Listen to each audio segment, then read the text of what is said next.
all your favorite products under one roof in Bahrain from our 14 branches at 27-year-old Megamart and Macromart. Bakery,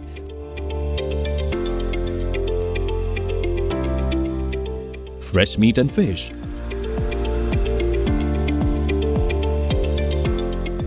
fruits and vegetables,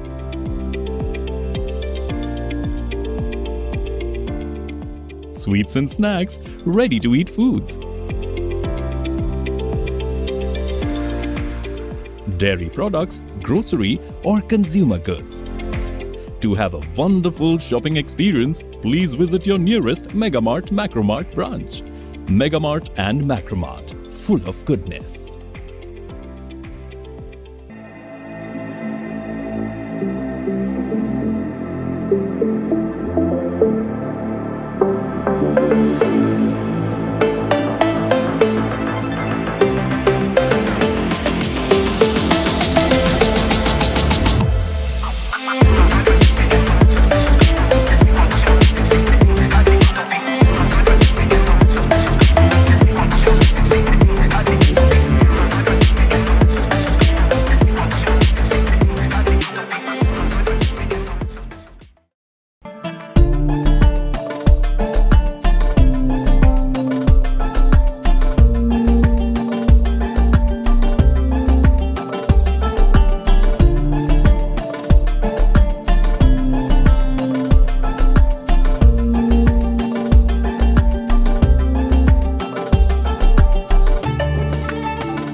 Welcome to today's episode of BMC Global Live, Al Hilal Health World, nothing but lifestyle. Back pain is a common issue affecting both men and women. And there are many reasons for the back pain, and one of the common reasons is the disc related issues. To throw more light to the topic, we have with us Dr. Shafeeq Muhammed from Al Hilal Hospital, Manama Central. So without losing time, let's move on to the topic. So doctor, welcome to the show and thank you for joining us today. Thank you for having me in the show. So it's a pleasure. So doctor, we know that back pain is caused by disc related issues. Can you explain about the disc prolapse in detail? Okay, intervertebral discs are just like a shock absorber which is placed in between your vertebral bones. So the basic structure is like we have a jelly like material in the center and we have a tougher outer portion which is called annulus fibrosus. So once this annulus fibrosus get weakened and all this jelly matter comes out and herniates through the pores and it compresses on the nerves which is going down to your leg. So that causes the disc related issues commonly. So what are the common causes of disc prolapse? Common causes in younger generation, it's mostly due to the changed lifestyle. Basically the people who are working in an atmosphere where they have to sit for a very long time and all, they won't maintain a better posture and all. So what happens is the bad posture leads to increase in the intradiscal pressure and can cause a disc prolapse. And another reason is trauma. Injuries can also produce the trauma related injuries to the disc, and that causes the herniation of disc and compression to the nerve. And the third reason is degenerative, that is usually seen in elderly patients. Elderly patients can have degenerative changes in their bones as well as the disc matter, and that can lead to disc prolapse and compression on the nerves. That can also produce symptoms of discogenic pain. Okay, so these are the common causes of disc prolapse. prolapse. Obesity is also a cause. Obesity and lack of exercise can also lead to disc related problems, because when you are overweight, your spinal muscles has to work more, and more pressure will be on your intervertebral disc. So that can also produce disc prolapse issues. So if a patient comes to you with disc prolapse, what are common complaints they have, and what are the red flags we should look forward to? Okay, various symptoms are seen in patients, but it totally depends on the stages of disc prolapse. There are few stages in disc prolapse. First stage is a stage of degeneration, second stage is a stage of disc bulge, and third stage is stage of extrusion, and fourth is stage of sequestration. In initial stages, it will be confined to back pain only, where there is only degeneration. The disc material won't be prolapsed that much, and in case of a disc bulge, the material will be coming out and pressing on your nerve root. That can produce back pain as well as shooting pain to your buttock and your legs also. And in case of a disc extrusion, the patient can also experience back pain associated with weakness and numbness on the lower limbs. And in a stage of sequestration or the last stage, there won't be much back pain, but mostly it will be like numbness and progressive weakness in the lower limbs. And the red flags, there are few red flags which is alarming. Like if you are having shooting pain to both your leg and buttocks, then it's a alarming sign. And the second sign is if the disc problem is affecting your bowel and bladder control. Just like some people will have increased frequency of micturition, difficulty in defecation, and all these are alarming signs. And another one is progressive weakness. Some people might be having progressive weakness on the lower limb, like they will find it difficult to wear a chappal. That can all that are all are red flag signs in a discogenic pain. So that needs immediate attention and care. Doctor, what are the tests to be done to identify disc prolapse? Actually, when a patient visits with a back pain in OPD, we first clinically examine the patient to see whether there is any signs of disc prolapse is there. Like we can see paraspinal muscles in spasm, and straight leg raising is painful. For that patient, we usually do an X-ray. In X-ray, we see that whether there is decreased disc space is there, because in between the bones the disc is situated, and in a case of disc prolapse there will be narrowing of disc space. And the second thing we look for in an X-ray is if there is any change in the alignment of the bones. Like when there is a paraspinal spasm, there will be straightening of the normal curvature in the vertebral bones. And the third thing we look for is the bony changes, which is usually seen in elderly patients like osteophytes and all, syndesmophytes, which we can see in an X-ray.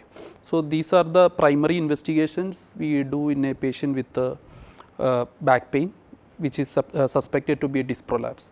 And sometimes some other conditions can also give the same symptoms of back pain, so we need to rule out that thing also.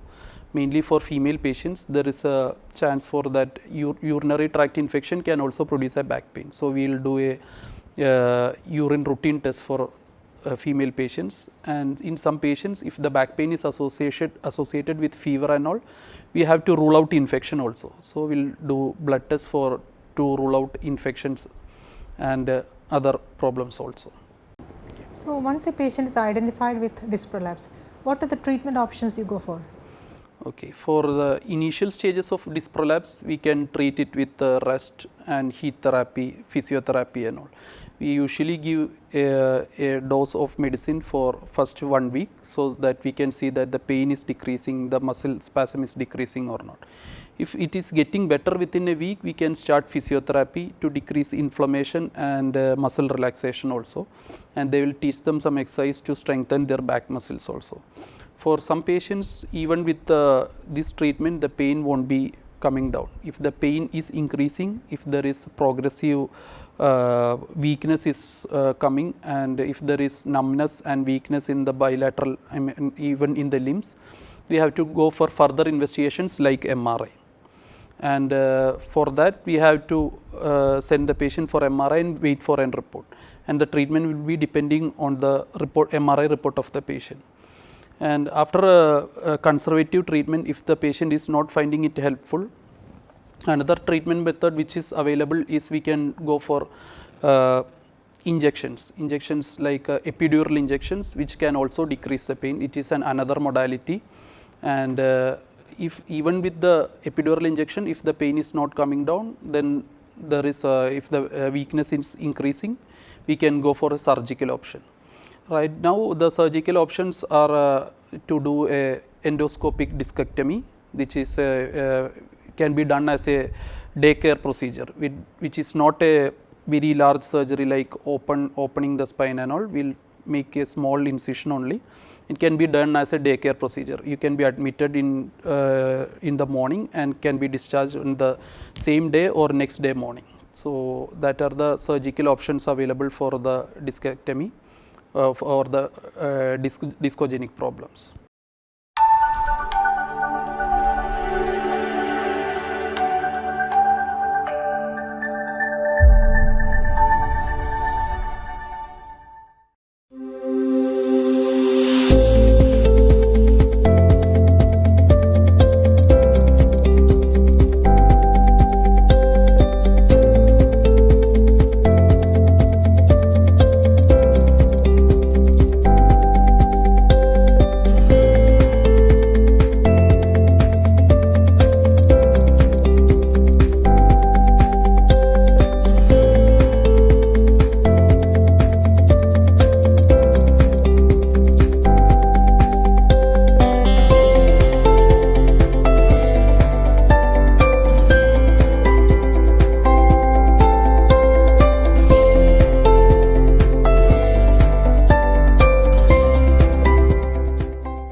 Doctor, many people have the fear that after surgery they will lose their mobility.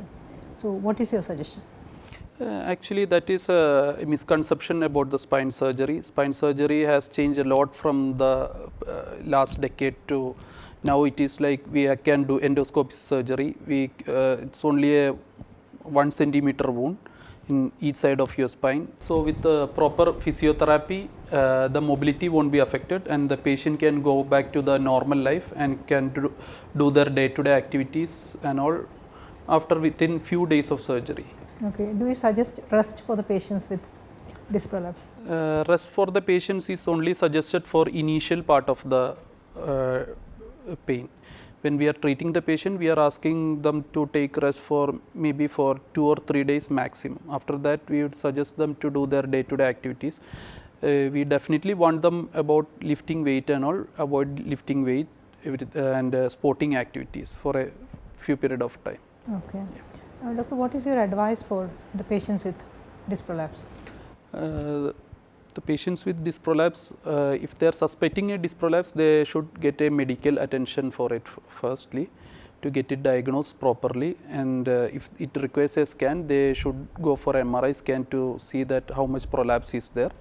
According to that, treatment should be formulated according to the MRI report and all. And the thing is, they have to make sure that they are not doing something like bending forward and lifting weight. They can avoid riding two-wheeler, avoid sporting activities. They can do spinal strengthening exercises and avoid climbing stairs unwantedly and all. That are few things we would suggest to the patients who are having disc prolapse. Doctor, what are the lifestyle changes you recommend for the disc prolapse patients? So basically, it is always better to maintain a good posture when you are working. If you are sitting for a long time and working like that, it is always better to maintain a straight posture. And while you are sleeping, it would be better to keep a pillow under your knee if you are having a disc problem, or else you can keep the pillow in between your knee and lie down sideways also. And another thing is weight reduction.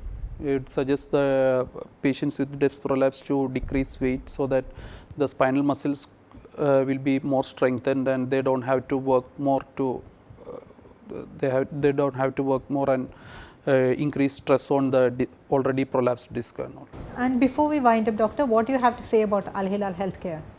Al Hilal is one of the fastest growing private healthcare provider in Bahrain, and in Manama we have a team of doctors who are working. We have orthopedic related problems, and we have surgical side also. So we work as a team for the betterment of the patient, and we have a good physiotherapy department also. So thank you, doctor. Thank you. Thank you for being with us and giving us a lot of valuable information about disc prolapse. Thank you. Thank you once again. So viewers, I hope you got all the valuable information about disc prolapse. And for more informative episode, tune into BMC Global Live Al Hilal Health World every Tuesdays at 8 p.m. Till we meet again in yet another episode, this is Jasseela Mujeeb signing off. Good night.